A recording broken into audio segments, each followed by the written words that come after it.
E pra të dashur miq, ja ku po ritakohemi sërish së bashku me mua Tirona Lilin për të komentuar ngjarjet edhe dinamikat më interesante që ndodhin në fakt në shtëpinë e Big Brother VIP Albania. Stelina kohën e fundit ka qenë në qendër të vëmendjes për veprimet dhe për dinamikat që bën. Ajo ka rrëfyer ngjarje nga jeta e saj, ka rrëfyer momente të dhimbshme në fakt nga jeta e saj që kanë ngritur një pikpyetje jashtëzakonisht të madhe tek publiku. Gjatë një rrëfimi, Stelina ka thënë që shqiptarët më ndoqën edhe më sakatuan shtëpinë time. Stelina ka ndarë një nga eksperiencat më të frikshme nga jeta e saj. Jashtë këtij programi, ajo ka treguar se disa persona, të cilët i identifikoi si shqiptar, e ndiqnin dhe i pikasnin në zonën ku jetonte. Sipas Stelinës, një makinë qëndronte shpesh e parkuar përpara shtëpisë së saj, ose e ndiqte në hyrje të lagjes. Fillimisht ajo nuk i dha rëndësi situatës. Do me thënë, e quajti më se normale, një makinë që parkohet në hyrje të lagjes, mund të jetë në një komshi, mund të jetë ndonjë X person që e pret një mikun e tij apo një të dashurën e tij. Por duke menduar se ata rinin për qef, do me thënë atë si që thash. Por më vonë, një person i afërt e paralajmëroi, kujdes të kanë pikasur, i thot. Stelina tha se ata dyshonin se pjesën e rrobave që përdorte mund t'i përdorte për aktivitete ilegale. Do me thënë rrobat e saj mund t'i përdorte për aktivitete ilegale.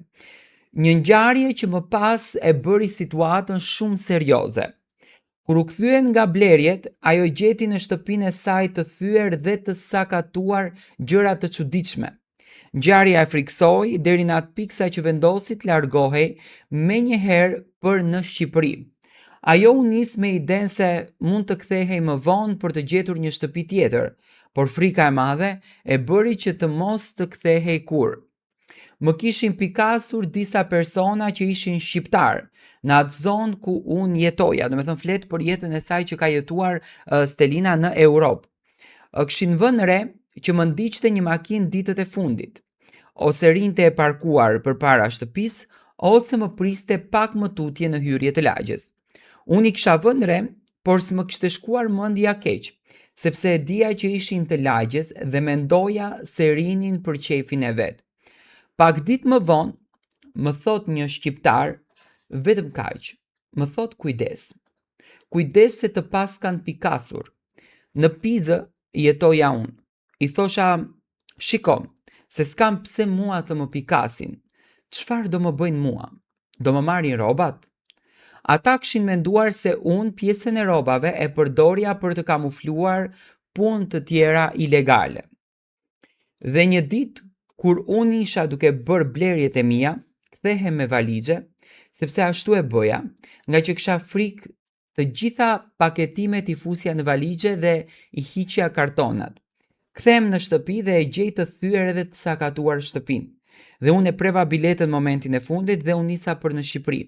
Ika me idenë që do të kthehesha sërish të gjeja një shtëpi tjetër, por kur më nuk u ktheva nga frika. Do thënë, ky është tmerri që Stelina ka kaluar dhe vështirësitë në fakt që Stelina ka kaluar, edhe pse duke që është një vajzë që mban një bagazh goxha të mbushur brenda vetes së saj, do të thënë ka një natyrë shumë interesante, është një tip që brenda në shpirt mban shumë gjëra, por Stelina siç duket e tregoi të gjithë të vërtetën.